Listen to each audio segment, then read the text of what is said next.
Warning: the Dub Talk podcast may contain language and content that may not be suitable for younger audiences. Listener discretion is advised. There will also be spoilers for various anime throughout the course of this episode. Please proceed with caution in case we discuss a series you've yet to finish. Finally, the opinions expressed are those of the individual participants and do not reflect the Dub Talk podcast as a whole. Enjoy the show.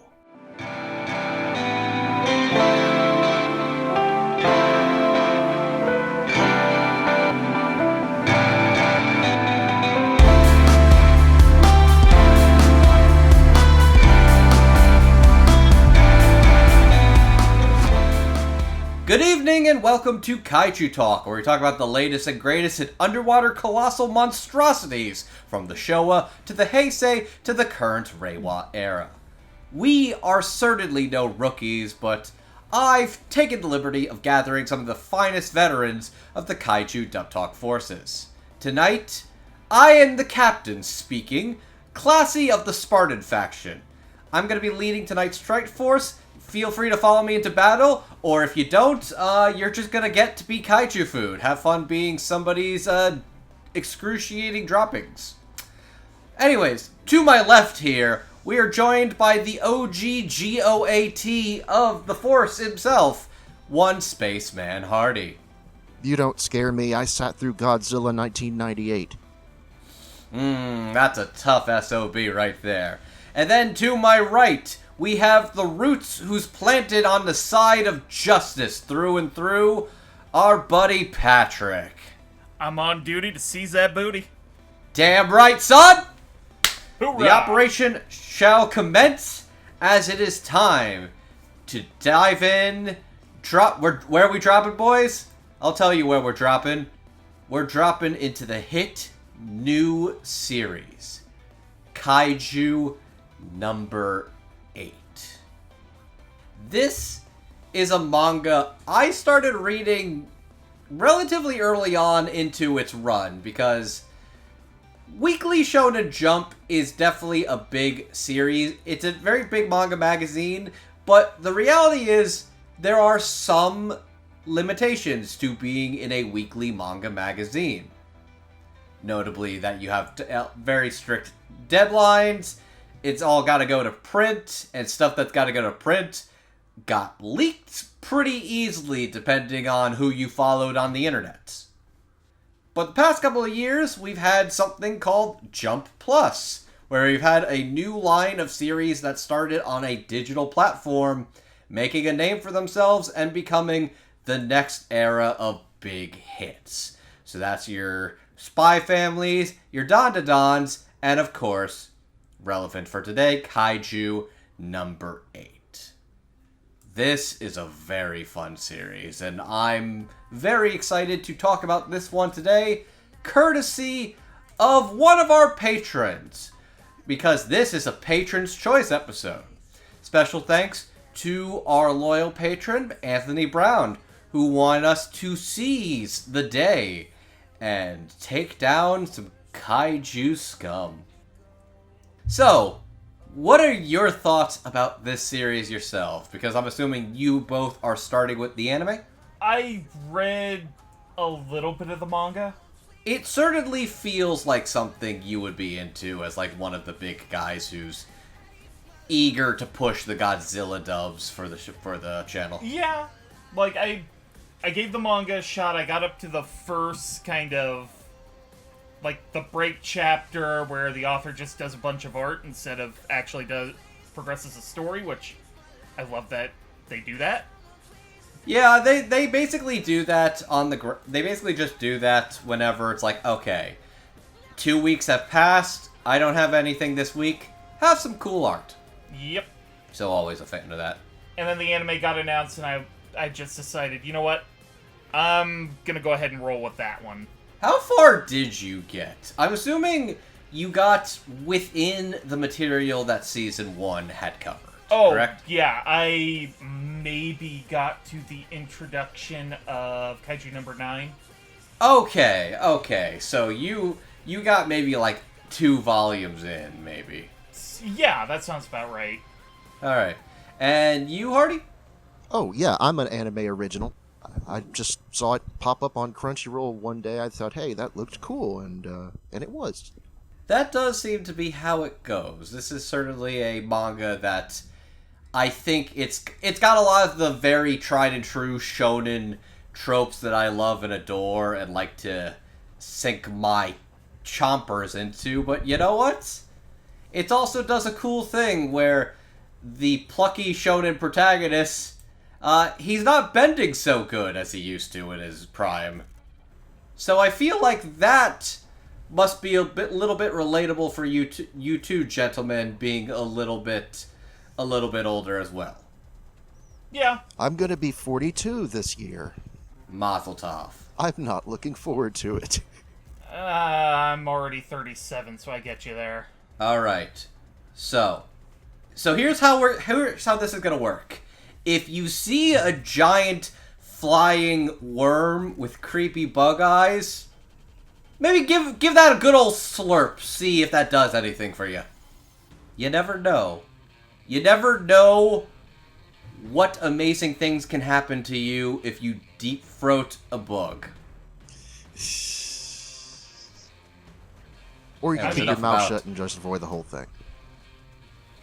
Okay, sure, you could keep your mouth shut, but you never know.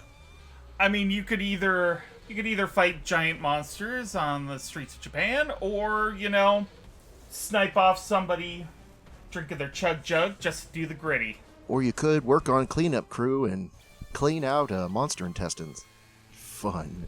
You could fight monsters, you could clean out a monster's corpse's shit, or you could Fortnite, because you are a child. And every time I see anything with Fortnite, I feel overwhelmed. I forgot the Kaiju number 8. Hey kids! Do you want to see? You want to hear about a series that you can play its characters in Fortnite? Now let's talk about Kaiju number 8. Fortnite, which is about jingle, jingle, jingle. Here come the keys, jingle, jingle, jingle. Oh lordy, nothing makes me feel old than seeing everything that goes on in Fortnite, where it's like, okay, you could build a tower, you could snipe a kid who's barely learning the controls, or you could, I don't know, play a fucking Yoasobi song in Not Rock Band with Rick from Rick and Morty. My bones hurt. My bones hurt as well. Anyways, I'd like my bones to stop hurting right now. Kafka hopes to one day keep his pact with his childhood friend Mina to join the Japanese Defense Force and fight by her side.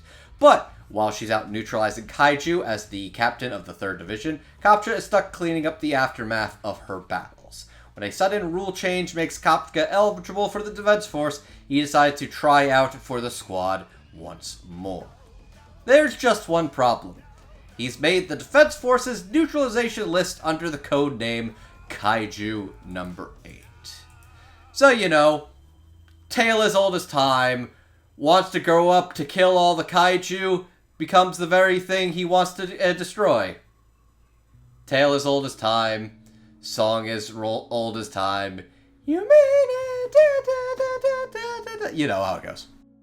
Alright, so, this series does have an What? Funny you should mention that song, because while trying to get close to the beauty, he became a beast.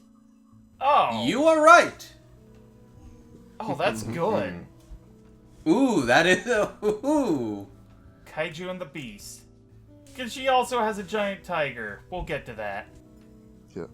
She does have a giant tiger, and look, whichever way you swing, both Monster Kafka and regular Kafka, they could get it.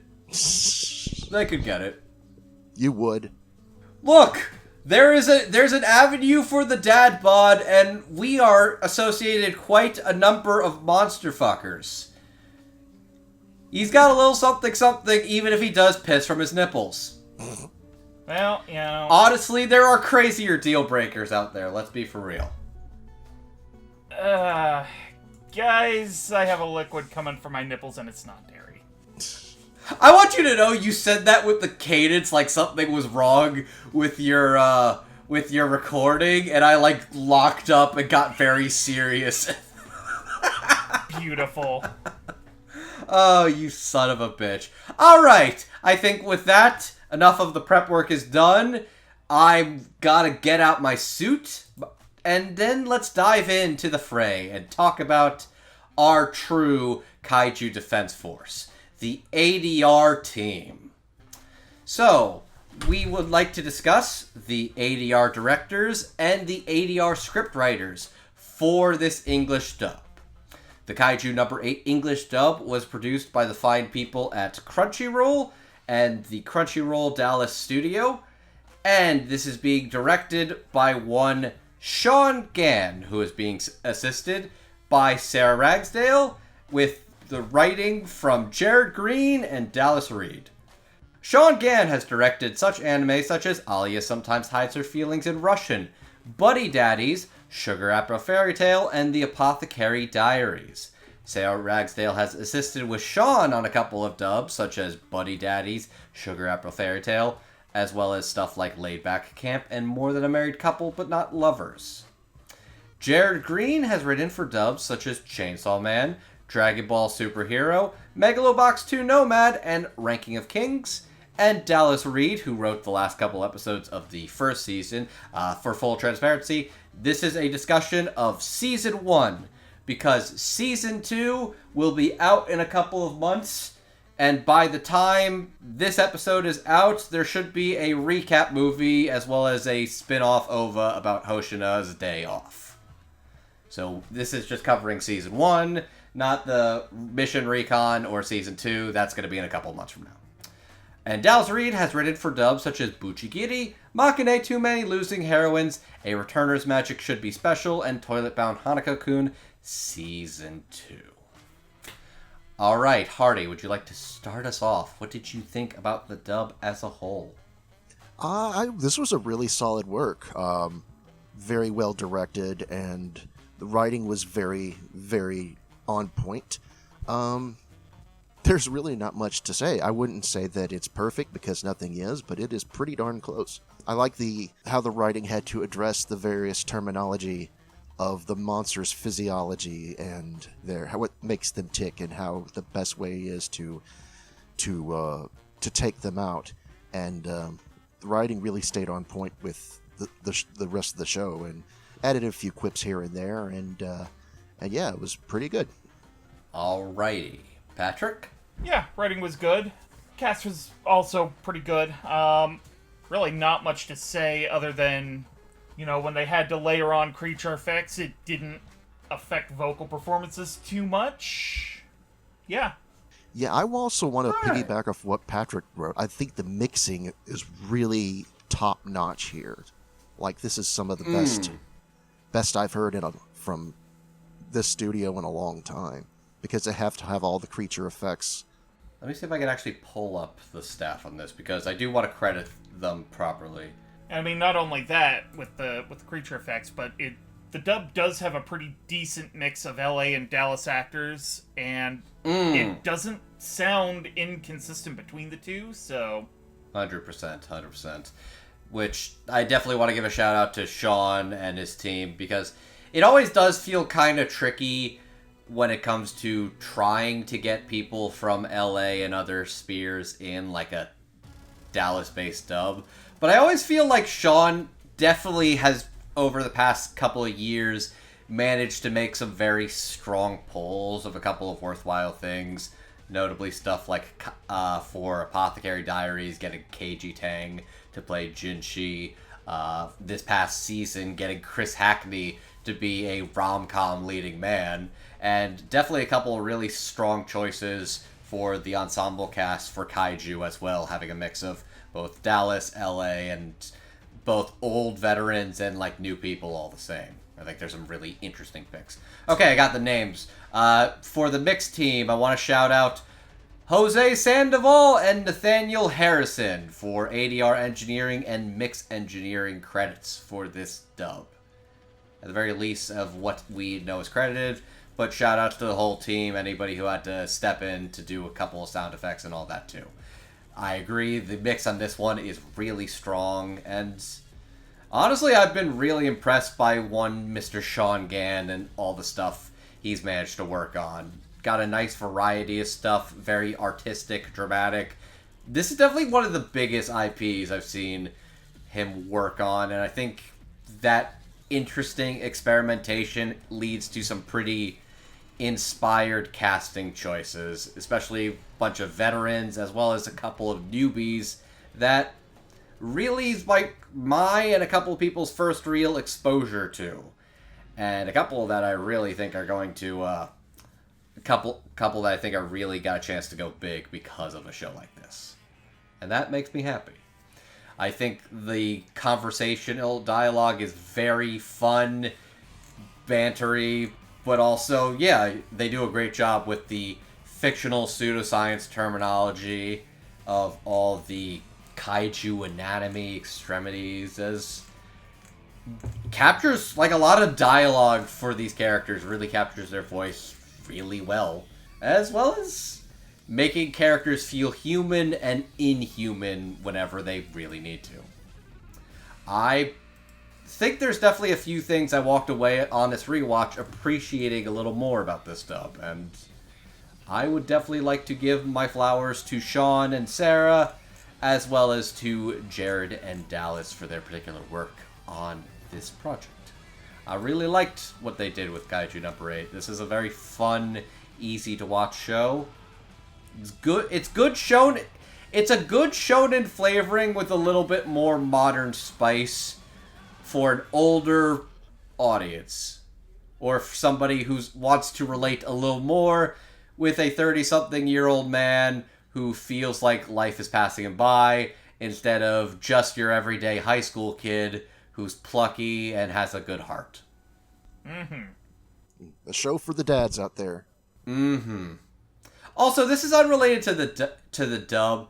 I gotta ask, because I'm the one with the who has read a lot of the manga and has also seen the anime. What are your thoughts on the character designs of this? Because that's sort of been an interesting point of contention for this project. They're plucky. I thought they were alright. Okay. I ask because the character designer, I believe, did a bunch of Naruto Shippuden, so a lot of, like, them got very simplified. Like, basically the biggest one to me is I think Kafka looks a little older, maybe, I guess, a little, like, stronger jawed, while in the anime he looks a little more round, Naruto-esque, if that makes sense. Yeah, I get what you're saying. Though I'm just gonna say, in the realm of animation, you really kind of have to do what you got to do to make sure, like, motion stays consistent. And if Kafka's gonna be rounded out a little, c'est la vie.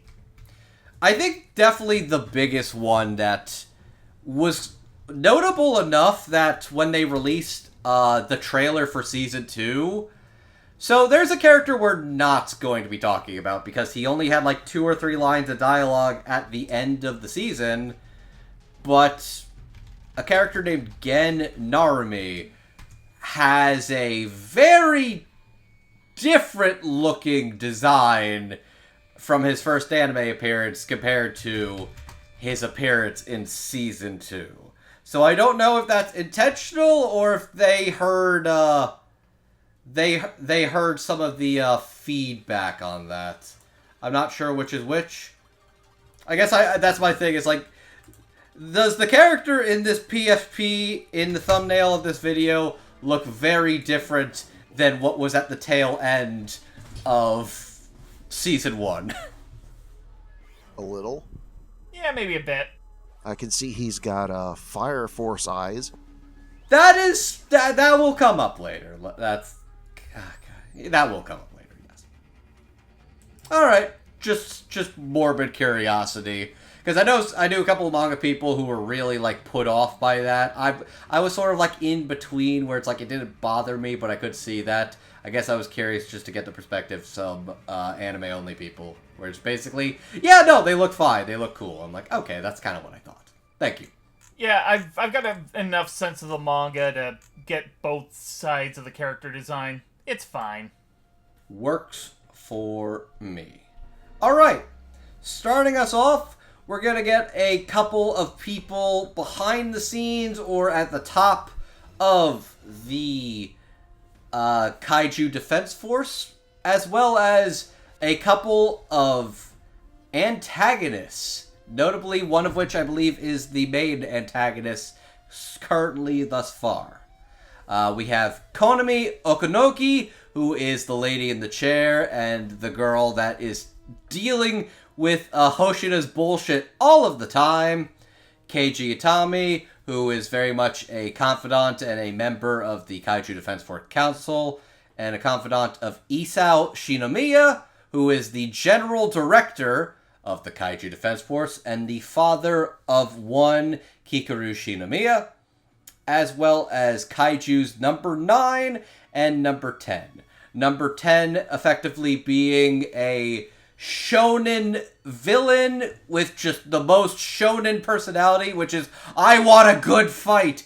Give me a good fight. A good challenge. I want to take the strongest guy on. And Kaiju number 9, who is... Alright, gentlemen. He is Kaiju Johann Liebert.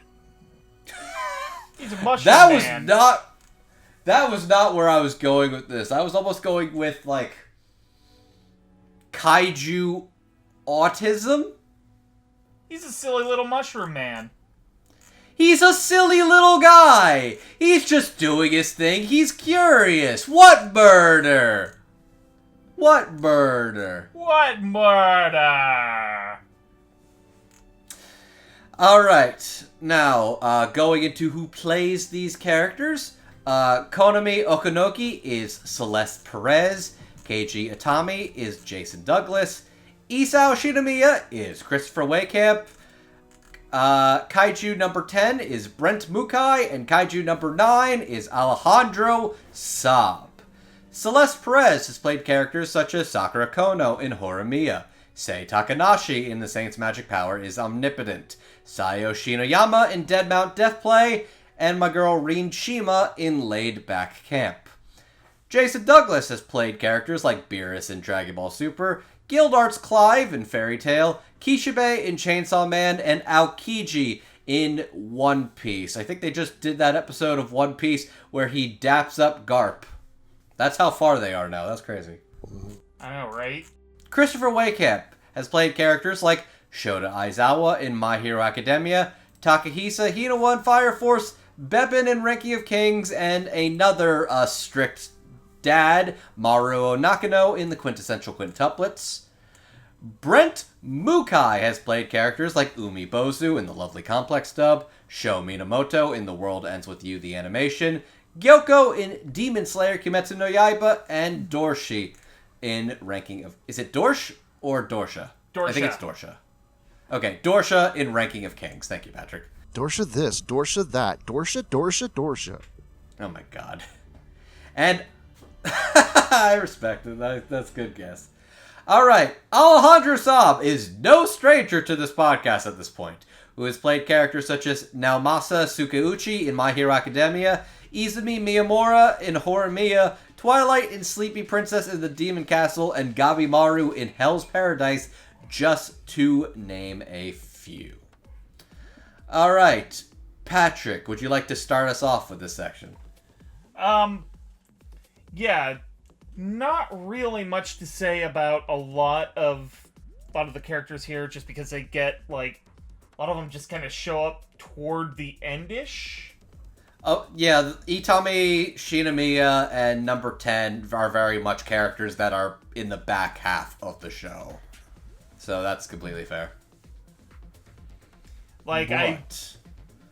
I love how Brent Mukai played Kaiju number 10 as sort of like a Death Seeker. Ooh, yeah. Like, one big final climactic fight. He really is just like the even though he is a giant, monstrous kaiju, which, as a fun thing, something I noticed on the second watch. Oh yeah, this is by Toho Animation. I don't know if they got to use the actual Godzilla theme or a legally distinct cover of it, But, like, when he got big, it sounds like the Godzilla. I'm like, you motherfuckers, you knew exactly what you were doing. Yeah. Alright. But yeah, Brent legitimately just sounds like he is, the big, rough, shonen, phytosexual character. Even though he's a giant, scaly, red lizard man. Jason Douglas as Itami. I like it when Jason Douglas plays kind of smarmy bureaucrats. Oh, and this dude gets plenty more to be a smarmy bureaucrat as you later on when he especially tags up with Narumi. Beautiful. I actually have a little bit to say about Christopher Waitkamp as Senior Shinomiya. Like, first of all, it was good. Particularly when he gets the opportunity to actually fight Kafka at the end of the series. Well, not series, season, I guess. Like, he gets like, what's the word I want to look for here? Like, he gets a lot of good, I guess, line reads as his character is just fighting pretty much... Kicking ass and taking names. Well, more getting his ass kicked, but... fair I enough. see what you mean. I like Celeste Perez playing Okinoki as a bit of a dork. She's a good little bean. She's doing her best. Hoshina's full of it sometimes. But obviously, the most I would have to say in this group is for Alejandro Saab, as whom I'm assuming is going to be the major villain of the series, Kaiju number 9. I would say that you are correct, yes. It's a schemer, and I love how Alejandro plays with that as a... See, to me, the thing about Kaiju number 9 that makes it so intimidating is it is extremely intelligent, but also at the same time, human-wise, has the personality of a child figuring things out. If I had to describe what I feel like Kaiju number 9, especially, like, at the start of the series, and, like, as he progressive kind of reminds me of, you know what he reminds me of at the start of the series? Imperfect Cell. Okay. There's something about him that is like, he is freaky, he is intimidating, he has a lot of power at his disposal, but he doesn't really understand his own abilities, nor does he really understand the world around him, and, like, his ability to, like, hide in plain sight and discover things is as much to satiate his own intelligence and curiosity as anything.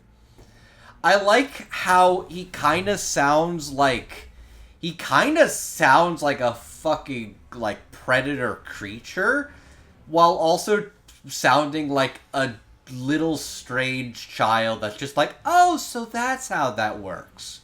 Oh, so if I put this much pressure, and if I gotta say, one of my favorite line reads is, I'm in danger.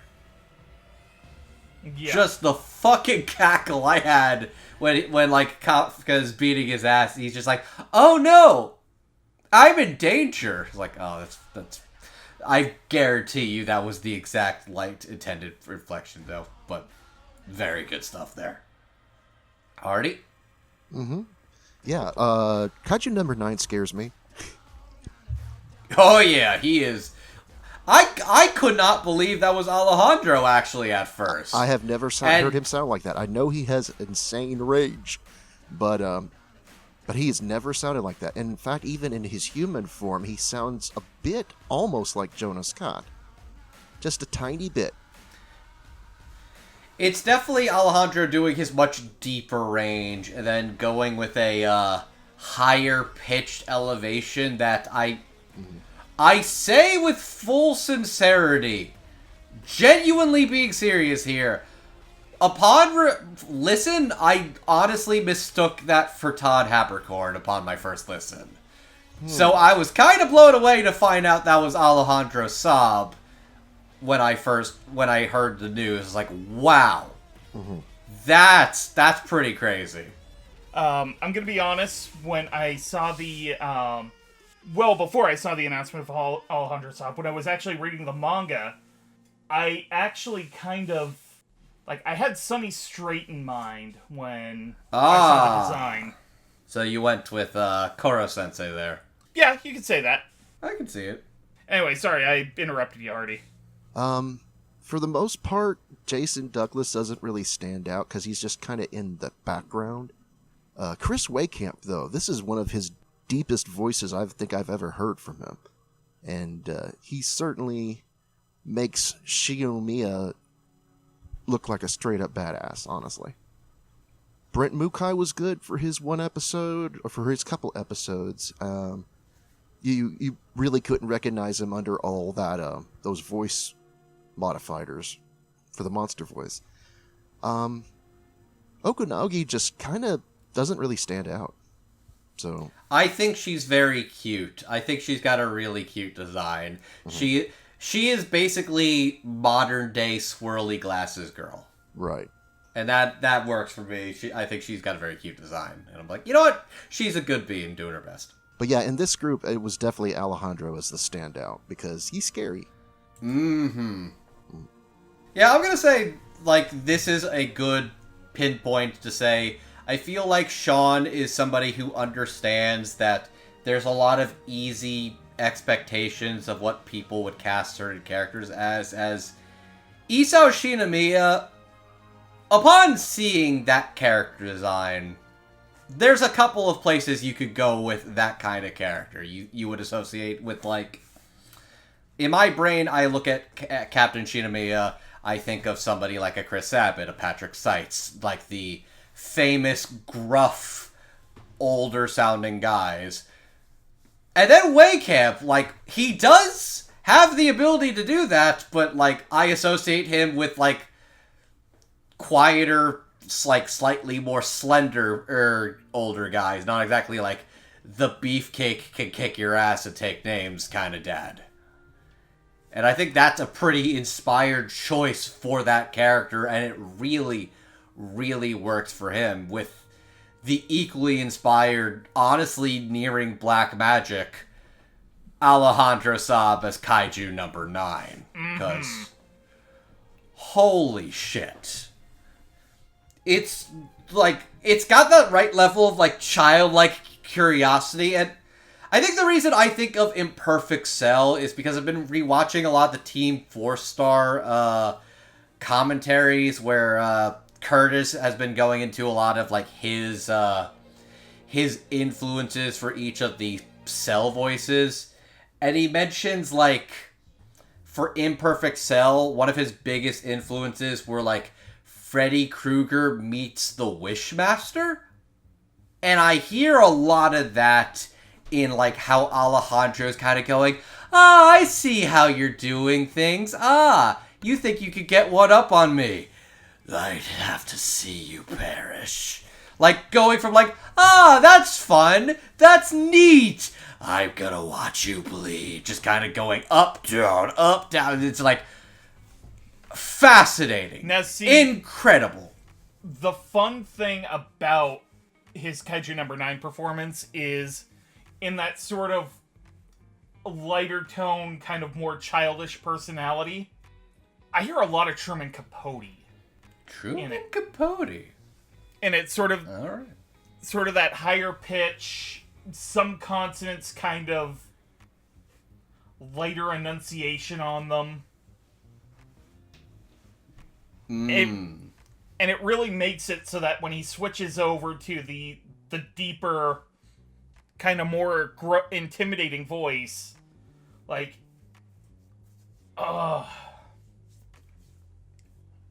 just comes together so nice. So nice. Alrighty. Okay, I'll make it quick for Jason Douglas. And that Jason Douglas I'm mentioning because he's going to be a much more major player going forward. But I think Jason Douglas does a really good job, and I'm very excited to see him bounce off of Aaron Dismuke's Gen Army in Season 2. Okanoki, I think Celeste is adorable. She has the right level of, like, smart science precious being that's doing her best and just so fed up with Hoshina's bullshit. It's like, take this seriously, you asshole. And, yeah, I love Fight Sexual Kaiju number 10 and his... Like, it's a rivalry, but it is much a, Look, what I'm saying is Kaiju number 10, even though he is a giant kaiju monster, he's basically just Goku. He's basically Goju, Sun Kaiju. Let's go with that. Alright. I like Brent. I think he does a great job, and I think he's another good pull that they got from the LA side of things for him, too. And I think that's a inspired pick. But yeah, definitely the showstoppers here for me are Waycamp and Alejandro especially. Waycamp, I think, was inspired casting for this particular choice. And Alejandro is so inspired, I genuinely am like, that's some fucking black magic. God damn. Pretty used to Alejandro, but even now, this is one of those I can't believe the guy that everybody associates with plucky shonen guys or really sexy Hoyoverse men to being Kaiju number 9. That's really cool. Voice acting's genuinely awesome like that, you know? Mm. Alright, I think we're ready to move on to our next group of officers. Alright, we're going to be talking about a couple of new recruits, as well as the captain and vice captain of the 3rd Division. Haruichi Izumo, Aoi Kagaragi, Iharu Furuhashi, Soshiro Hoshina, and Mina Ashiro. The new recruits, you got Aoi Kagaragi. He is a member from the JSDF, you got Izumo, who is the son of the company that produces the kaiju combat suits. And Iharu was a punk who got saved by Mina many years ago, decided to try out for kaiju vocational school, and is making it through the ranks.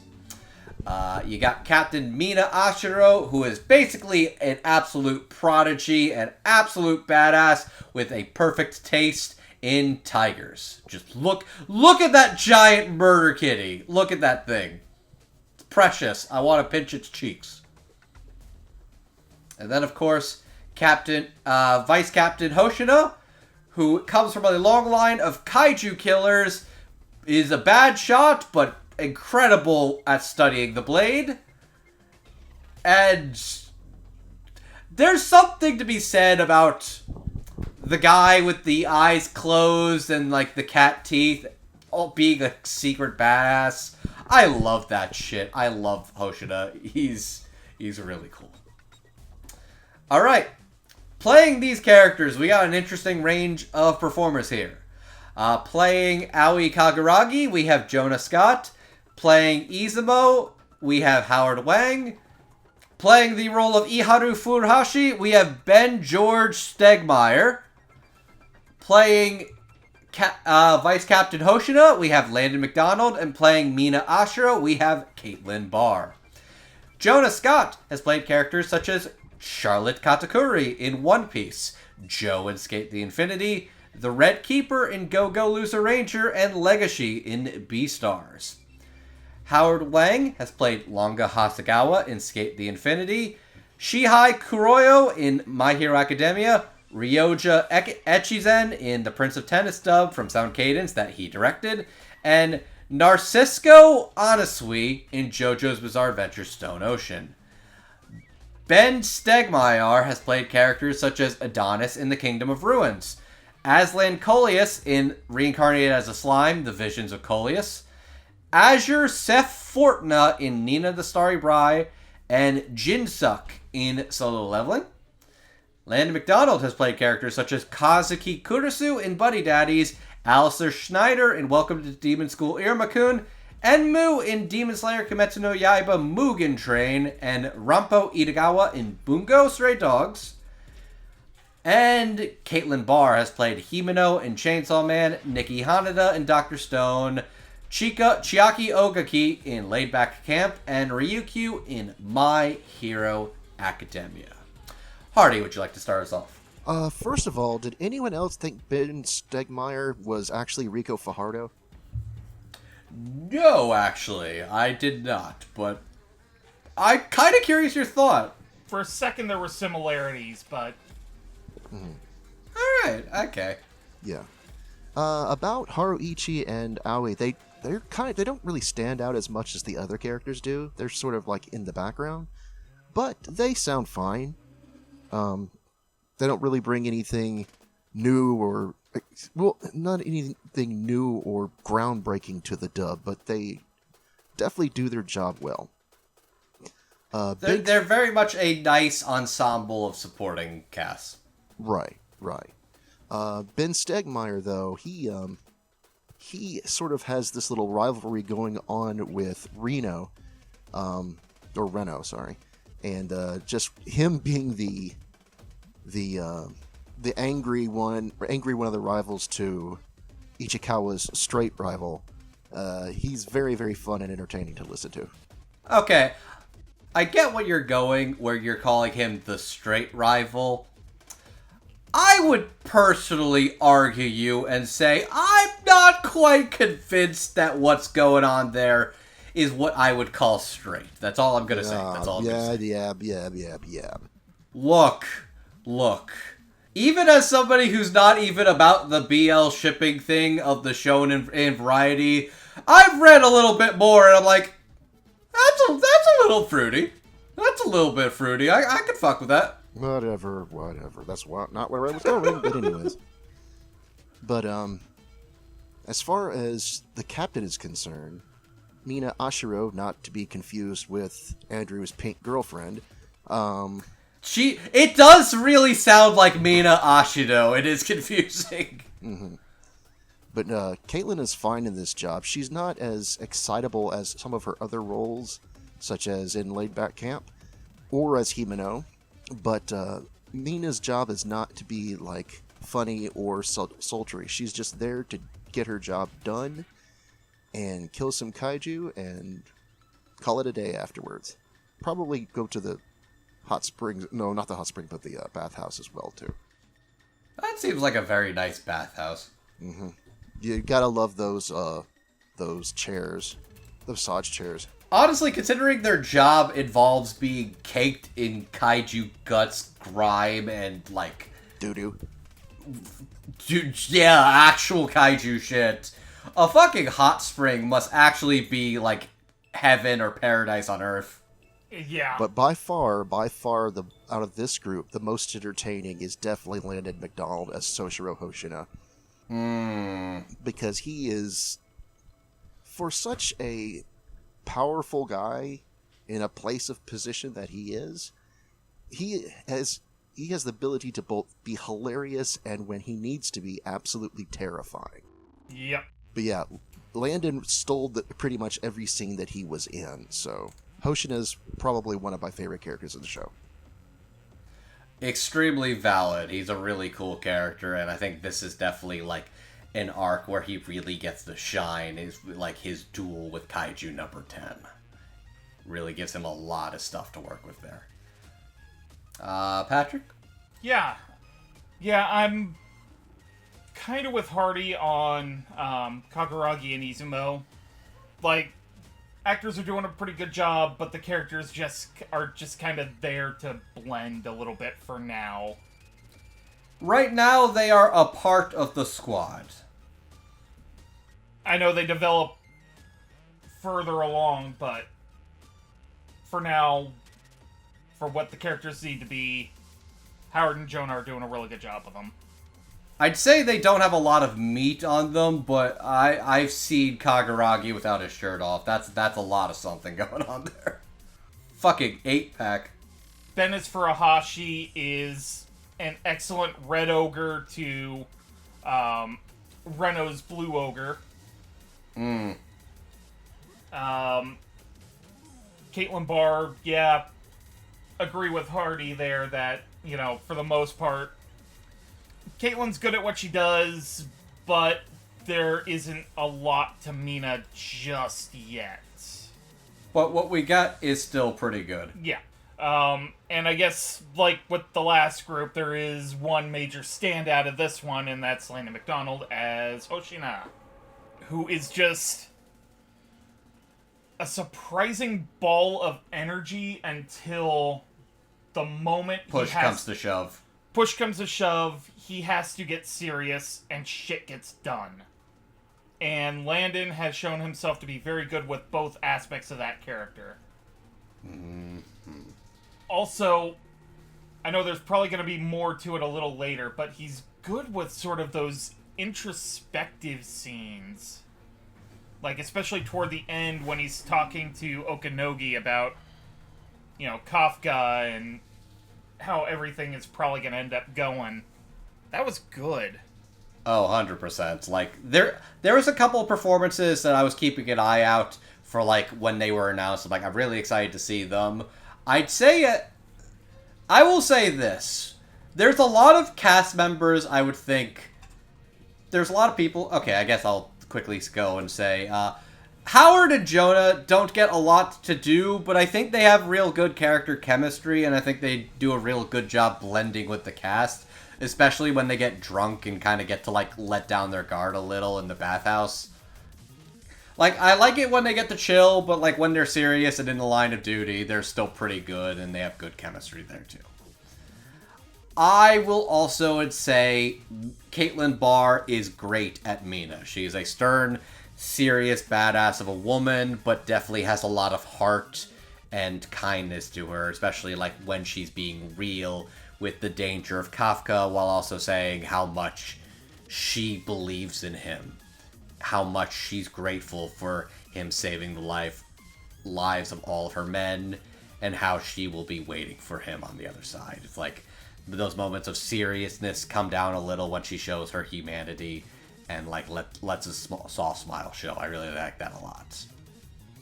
I really do want to go into Brandon, but honestly, I kind of want to go give my flowers to Ben Stegmeyer right now, because this is my real first time listening to Ben's work. We're getting a real good chance to hear him. I love his Iharu. I love how he plays him with the energy of a guy who just got, like, a really good set on Marvel and just, like, basically ready to scream, "Let Rika go! Get wrecked!" Like, that gruffness, that ferocity, that anger, that frustration. But honestly, like, one of my favorite moments is when he's feeling helpless. Like, genuinely feeling helpless as he's watching Reno, his rival, his buddy, his maybe something else, I don't know. And, like, just the pure frustration, anguish of watching Reno basically get, like, killed out there, and he can't do anything, and he's just like, I see this person I want to catch up to, and I see him suffering. Please, whoever's listening, please save my friend. And I'm like, ooh. Like, for playing what is the gruff shark teeth guy with the pompadour, and he's, like, wearing his heart on his sleeve, like, making me feel those things, and, like, that's some good drama. That's some really good delivery, emotion, while also still being, like, a really cool, fun, like, badass delinquent type. I'm really impressed. Would you say that he channeled his inner Kuwabara for this performance? You know, I'm not sure it doesn't sound like Kuwabara, but I think you are correct. It's a correct assumption to say it is Kuwabara-esque. I would agree to that. Yeah. It's got all the things I love in that kind of character. Mm-hmm. So here's the point where I talk about something that really grinds my gears. All right, Peter Griffin. I'm glad you brought up Ben's performance as Furuhashi the way you did. Because one thing that really grinds my gears is like those social media accounts that post clips of things where it's like good dubbed clips, and it's all the screaming and the shouting, and that's literally all there is. And this is to be fair, this is a very screamy, shouty kind of show. Right. But And I mean, Furuhashi is also kind of a shouty kind of character. he's got shark teeth. You don't see somebody with shark teeth be quiet. If you're giving them shark teeth, okay, actually, no. Soul Eater Evans is a very quiet, laid-back, stoner-esque guy. I immediately discredited my own point. Ignore me. But the one scene that really got me to get Furuhashi was in the final episode when he's talking to Kaguragi about everything, how he struggled to catch up with everyone else and nearly got somebody killed for it. Like, just him reflecting on everything. It's so subtle, it's so quiet, and that was so fucking good. Honestly, yeah, so I think this is a good enough performance and genuinely impressive enough showcase. That's nice to add this, since Gigi's not here. ILB will want to say, Ben George Stegmeyer, welcome to Dub Talk. Can't wait to hear more of you. And, yeah. Landon McDonald is, like, maybe as perfect of a match made in heaven casting as I could imagine. This is the perfect kind of character for Landon McDonald.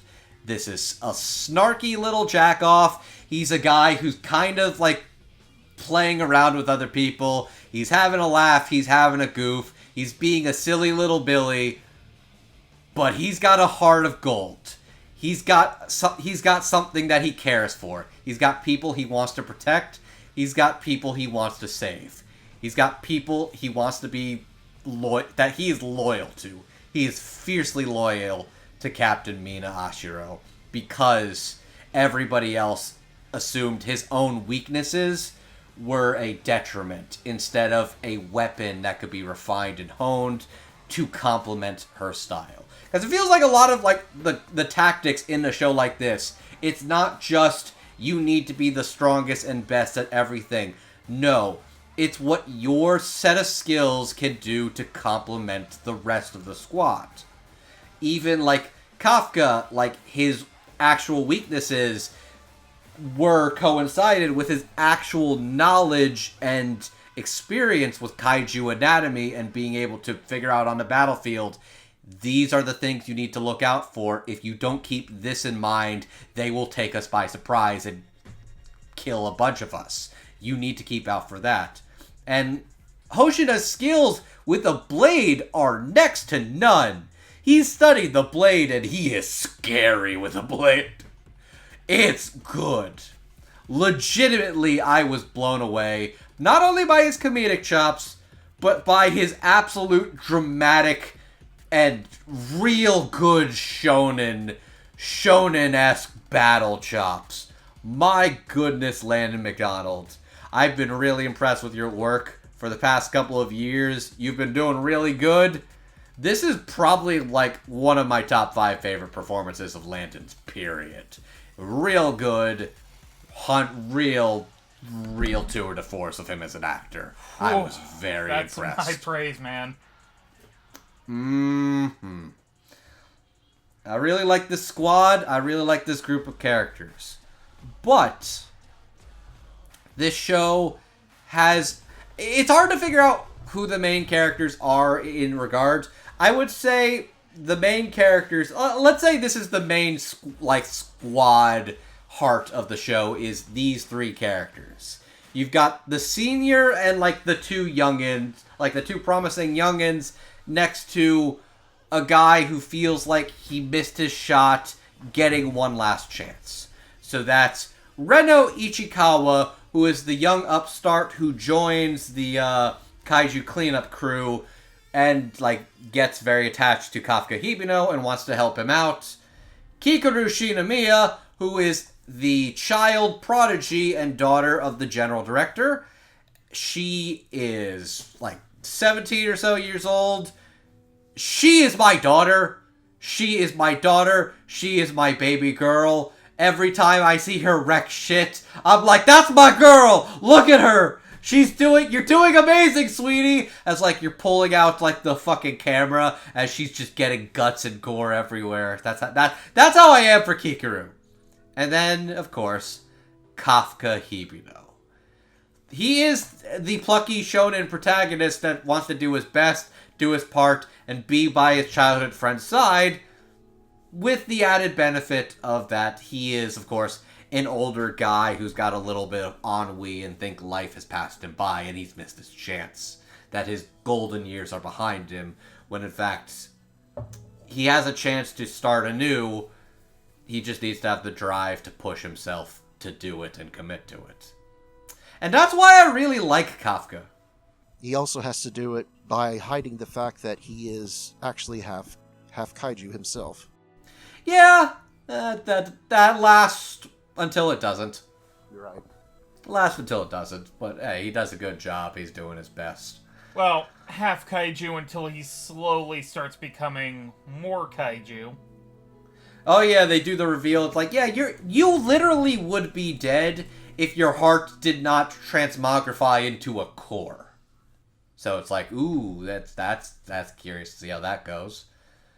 Then of course, like, yeah, Reno and Kikaru are very much young and starting out really promising, and Kafka is doing his best while also being one of the strongest kaiju on recorded history.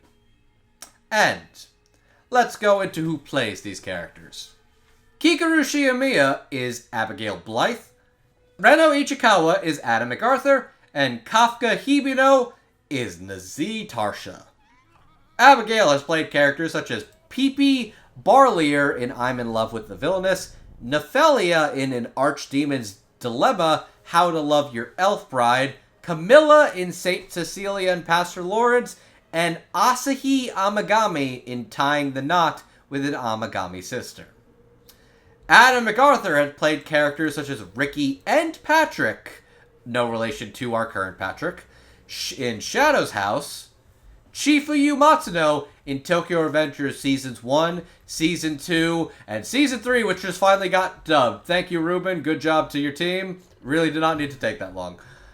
Saigiku Jono in Bungo Stray Dogs, and of course, a little-known character by the name of Yuji Itadori in Jujutsu Kaisen. Another shonen series about a guy who put something in his mouth he really fucking shouldn't have. Oh my. The forbidden beef jerky. The forbidden beef jerky. And then Kafka Hibino, played by Nazi Tarsha. You'll know him as the third wielder of One for All in My Hero Academia, Chobei Aza in Hell's Paradise, Oshi Ashioki in A Sign of Affection, and Ichiro Kuga in A Galaxy Next Door. So, I just want to chime in and say, the funniest thing to me about Reno's casting, because when I read the manga, I had a headcanon voice, and my headcanon voice was, okay, Reno needs to sound like a big shonen boy, needs to sound like a big, plucky shonen protagonist. So in my head, when I was reading this, my headcanon voice for Reno was originally Zach Aguilar, because A, plucky shonen protagonist, and B, literally the star of one of the biggest shonen anime on the planet right now.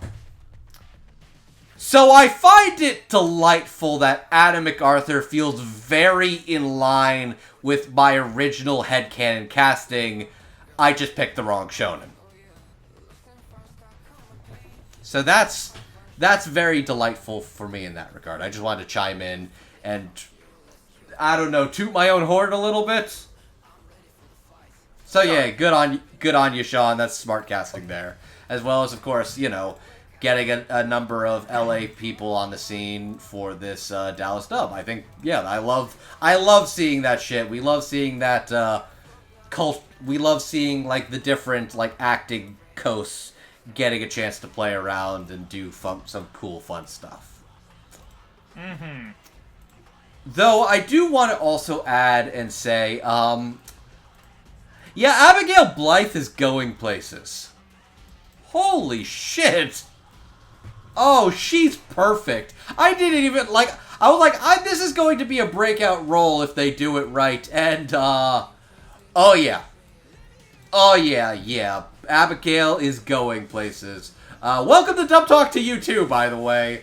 You're playing, my baby girl with a fucking killer axe perfectly. Alright, okay. Who would like to go next? I realize I'm going to save my thoughts for the Z after that. I just want to say I'm really enjoying Adam MacArthur's work as Reno, as like the good, plucky, like shonen protagonist. Good boy doing his best. And he's got a very earnest kind of performance while being very kind, and I adore all of the tsundere while also genuine kind-heartedness and fierce ferocity that Abigail is showing on display with the stuff like where she's like screaming about like her dad and Kafka fighting like nearly broke my heart when she's screaming like that. Oh, okay. I'll get to Z in a second. I want to go around first because I wanted to talk about Reno and I wanted to talk about Kikaru first. Hardy? These three actors are pretty new. I wasn't really familiar with other things that they had been in, so other than Jujutsu Kaisen. But yeah, I think for their big break, or one of their big breaks, I think all three of them just did an absolutely fantastic job. Adam is this kind of stoic little man who's just trying to do his best and take care of his big bro, and Abigail's just, it's not like she likes you or anything, Baka. But yeah, I think they both play off of Kafka really, really well as sort of his, right and left hand guys. Oh, 100% for sure. Yeah. And Nazi as Kafka himself is just absolute dynamite from from the ground up. Because he can play him on his lowest of lows and his wackiest of wacky. And even, when he's picking through his nipples, he's always keeping us entertained, so. He's doing a good job while taking the piss out of it. Right. Yeah, I think Nazim was probably one of my favorite performances in this dub of this year, actually. Or the year that it came out. Strong words. Because this actually came out in 24, right? This came out in the fall of 2024. Right, and right. Look, I know you're saying like last year. Wait. No, wait. No. Spring of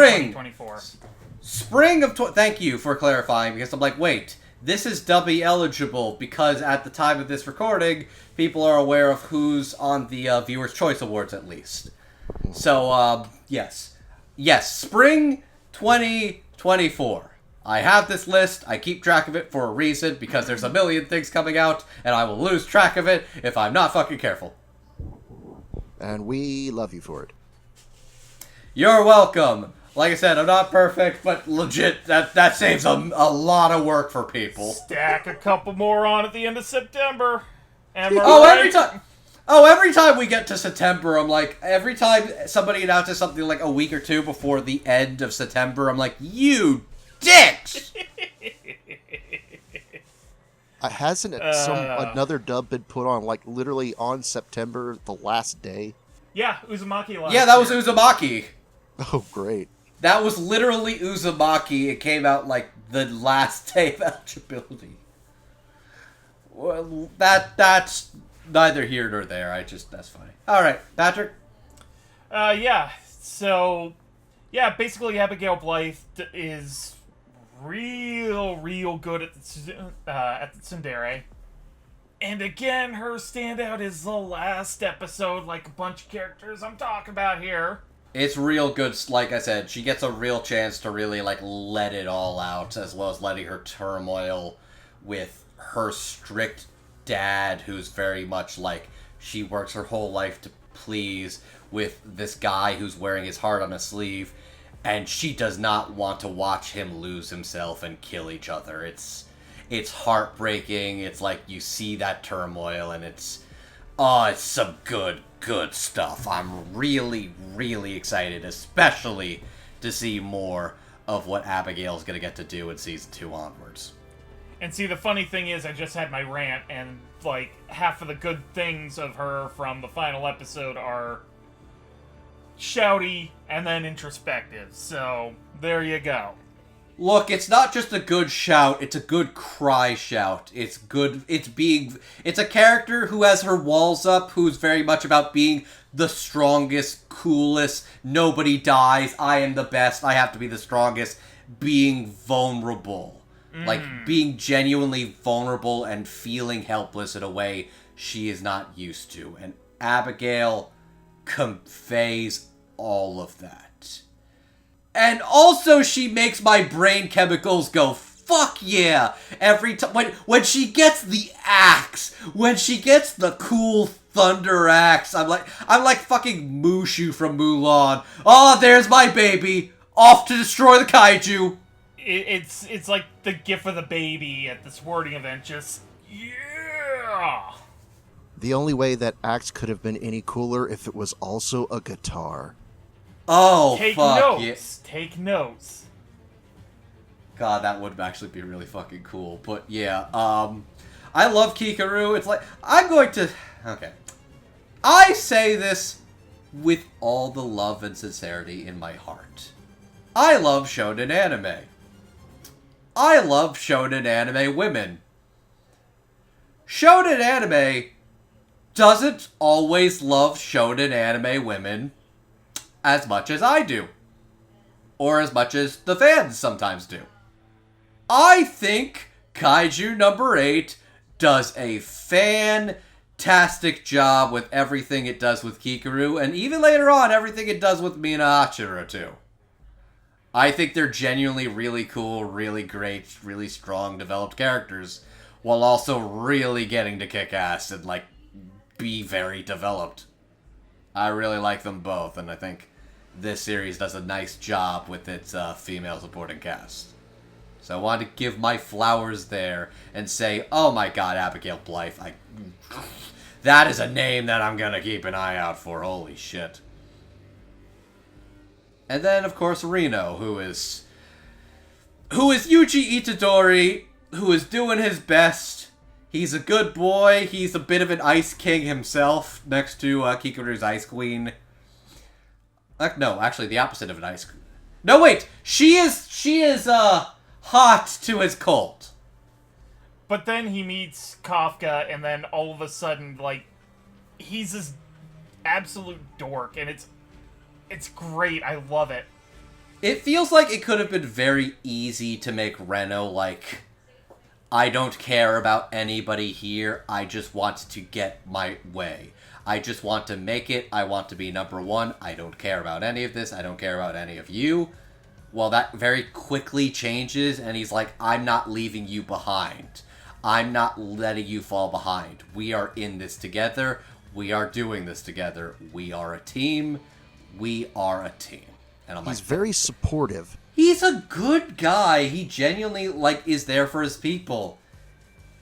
And also, he gets to make the tower. I think my favorite moment is, like, he's gonna help Kafka when he breaks his leg. And he's fucking carrying him on his shoulders. It's like a fucking mecha transformation, but, like, him just playing the Trojan horse. And look, he's so mortified, it's great. Look, my absolute goal as we get into Season 2 and beyond, I want Kafka, Reno, and Kikaru to form the Shonen Jump Idiot Trio. Like, I wants it. And Hoshino would be their manager. And their enabler. He would be their enabler. It's like how Gojo's the enabler of the idiots in Jujutsu Kaisen. Hoshino is the enabler. Just injected directly into my veins. That would be a fun spin-off. I hope that's part of whatever that Hoshina's Day Off thing is. And, if I had a nickel for every show that debuted in a spring season where Nazir Tarsha had to act against Alejandro Saab, I'd have 2 nickels. That's a very hyper-specific nickel. That must have been a very limited press run. Which, yeah, kind of weird that it happened twice. Which, by the way, if Nazir or Alejandro are watching this episode, please get on my case about finally getting on hosting that goddamn Hell's Paradise episode I've been wanting to do for, like, a year and a half. Well, you got a few months till Season 2 comes out if you want to time it with the release of Season 2. And that's why I'm trying to kick my ass about it. Alright, we have put it on recording. Patrick, if you do not release a Hell's Paradise episode before the release of Season 2 in January 2026, I will have Megan step on you. Repeatedly. Don't do that. He'd like it. I'll chug Moxie. With cleats. Oh, with okay. cleats. I'll chug Moxie. Alright, you'll chug what the hell's Moxie? It's main pain, Andrew. It's main pain. Okay, so, if you don't host the Hell's Paradise episode before the release of Season 2, you are going to butt chug main pain. Oh, I ain't doing it up the butt. Too bad, it's on recording now. Damn it. You said to kick your ass! What better way to kick your ass than butt chug main pain, if you don't? I think we just found our clip for the highlight video. Alright. To answer your question, Moxie is basically carbonated bitters for mixed drinks. Ooh, That is what it tastes like. Alright. Anyway. Okay. Getting to Nazir Tarsha as Kafka. It's so good, man. Like, first of all, Kafka's main personality is basically a huge dork. Just like both of the other members of the Idiot Trio of the series. Even though it takes a little while for Kikaru to actually understand that. She's very proud, and she doesn't understand that she is susceptible to friendship and all of this shenanigans too.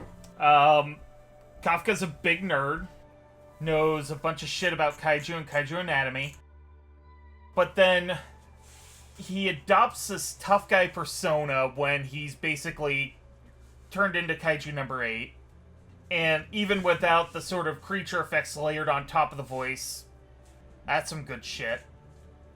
And then there's also introspective Kafka that kind of comes out toward the latter half of the series after, you know, the fight with Kaiju number 10 is done, he's been detained, and he's trying to figure things out while he's being interrogated.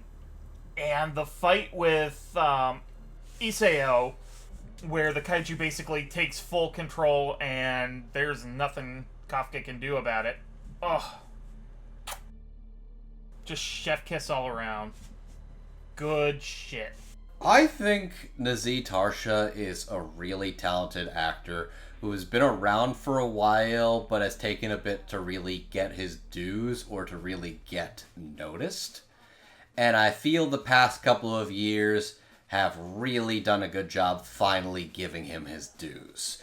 And more than anything, being the lead in a big shonen anime series. I love that for him because he's got everything about him. He's got the age and the wisdom. He's got the ennui about feeling time go by. He's got the goofy heart of the guy who wants to make his dreams come true. He's a bit goofy. He's a bit silly. He's a bit angry sometimes. But he wears his heart on his sleeve. He's going to go to bat for his friends. When he needs to sound funny and goofy, he will. When he needs to sound like sad and lonesome and worried that his dreams are going to fall apart, he does. When he needs to sound like he's gotta beat a motherfucker up for daring to hurt his friends, oh, he's gonna sound vicious, violent, and ready to make you go, fuck yeah. I love everything about Nazir Tarsha as Kafka Hibino. I think he's got a lot going for him. I'm really, really impressed with everything Nazir brings to the table. I think Abigail and Adam are really good. I think Nazir Tarsha is a tour de force and a real showstopper on his own right, too. Absolute inspired choice for Kafka Hibino. Absolutely inspired. Incredible. A+. I also just remembered the Kaiju number 8 and number 9 are played by actors who are related. Oh? Yeah, I think I forgot the exact relation, but I think the Z and Alejandro are actually like related, or like part of the family tree of some sorts. Oh, damn. So there's a literal family rivalry as far as the casting there that I don't think was intentional, and I think that's funny. Acting's fun. Yeah. And you know what else is fun? This dub and Kaiju number 8 as a whole. Hardy, final thoughts. Let's go. Season 2 can't come soon enough. I know I kind of did not watch a whole lot of brand new anime last year. This was one of the shows I caught every single week from the beginning. And so yeah,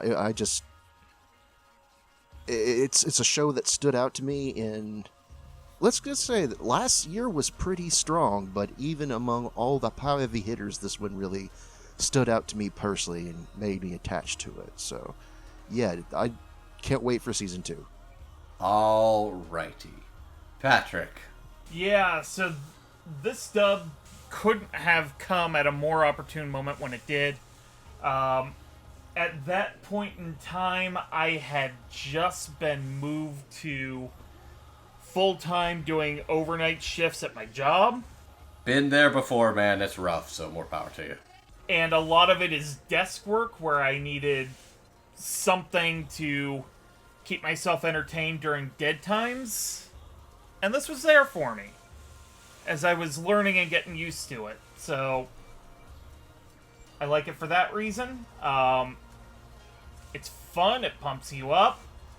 Especially when it's got the music going, because there's some killer themes that they play out when they pull a down, down, down, down, down. Oh, the soundtrack absolutely fucks. Oh, it fucks hard.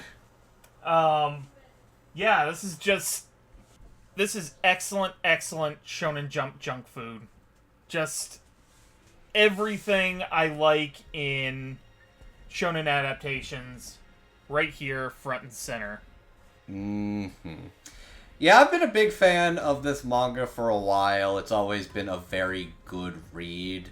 I'm curious how much more is left now, because it very much feels like it could be on the final battle, but I'm not 100% sure. I'm just gonna say, if within the next couple of months to a year you see a final chapter or final arc begins or ends or something like that, don't be surprised. That's where I'm saying. But I really enjoy this show. It's like I said, it's not the most original thing in the world, but it's got a lot of heart and it's got a lot of spice to it with the kaiju stuff and the fact that the main character is of a older variety instead of just being the plucky teenager type. If anything, he is meant to be a contrast to the talented plucky teenagers in this cast and basically be a mentor figure while still being his story through and through. I really think this is a strong dub. I almost think I appreciate it more on the rewatch than I did when I first watched it. I really think Sean Gann is a real inspired director. I think he's definitely one of the strongest new hires over on the Dallas side. And I think this is like a shonen cast it's very easy sometimes to play some of it safe, but I feel like he really remixed a lot of like notable actors to play characters you wouldn't expect them, as well as getting a lot of newer faces to really get some breakout roles. That's gonna really make me pay attention to a few of them. Abigail Blythe and Ben Stegmaier, I'm definitely going to keep my eyes on YouTube especially. This is a good dub. This is a good time. I'm now very excited for Season 2 in particular. And if you would like to watch Kaiju number 8, you can do so on Crunchyroll. At the time of this recording, when this is coming out, when I think it is, I think they're going to release a recap of Season 1, plus a little side story featuring Hoshina in theaters as well. If you missed that in theaters, it's probably going to go up on Crunchyroll eventually. It's probably going to be a random Thursday when nobody's paying attention. That's usually how they do it. But Season 2 should be starting this summer, including fucking everything else, apparently. Anime Japan just happened, and I guess all the shit's coming out in July, so I'm eating good. I just hope I don't burst. Anyways, if you would like to continue to feed us, you can go and subscribe to us on the Dub Talk Podcast on YouTube, where we are celebrating 10 years this year. That's crazy. That's ridiculous. We cannot believe we've been doing this long. Holy fuck. You can also find audio versions of the podcast over on Spotify, Apple Podcasts, and Podbean. If you'd like to support the show, you can do a one-time donation on our Ko-fi, or if you would like to be one of these beautiful people, you can be an ongoing supporter to our Patreon. And sometimes, if you are Patreon, you can get your name read out. If you're one of the $5 tiers, like Bright Eyes 505, Crimson Echidna, Just J2, Quinoa Soup, Marissa Lenti, Megan's Mom and Dad, and Michelle Travis. Or if you're one of the $10 tier patrons every couple of months, you can submit a dub of your own choosing, and then we put it out to a vote from all of our patrons, and they decide who gets their episode. So, shout outs to our lucky winner of this patron's choice, Anthony Brown. And shout outs to our other $10 tiers, Carly Lesticow, Julia W., Otaku Anthony, and Pika Greg. Thank you for continuing to support the show. It's wonderful to do this, getting to talk with my friends about the greatest of anime and English dubs, and getting to share some really cool anime. And you know what? The anime industry is in an interesting place, and dubbing, English dubs, does get both more and less respect in some regards. So, we want to do our parts to make sure that people know anime and English dubs are cool. That stuff's really great. And there's some real cool actors that are still working and are getting their names out there. So we do this for them as much as you. So thank you all for tuning in. This was a fun one. Alright. So, I think the squad is done. I think we are done dropping. I don't think I have it in me to even pretend to humor what a Fortnite gritty is, or to try and understand what the V-Bucks economy is like. I feel too old to even attempt to understand it. Oh my god, I just realized the main three are all the characters that were in fucking, that were playable in Fortnite. I did not intend that to be the case, but that's how it turned out. One of these days, everything will be in Fortnite. You and I will be in Fortnite. Dude, Martin Luther King Jr. was technically in Fortnite. I'm not making that up. They had an exhibit explaining Martin Luther King Jr.'s to history. Like, there's videos of, like, Xenomorphs and Rick from Rick and Morty dancing during the Martin Luther King Jr. Fortnite experience. There was a Travis Scott concert. I feel my bones breaking as I'm talking more about this. I really do understand what it's like to be Kafka Ivano and fucking getting old. Well, it's as they say, Bowling for Soup said it best. Getting old sucks, but everybody's doing it. Yeah. Alright. Good night, everybody. Otaku-on, and I guess you could take out the kaiju if your brittle bones don't fade into dust as soon as you see which NBA All-Star just got into Fortnite. Oh boy. Otaku on that, Deba. Keep it manly. Peace.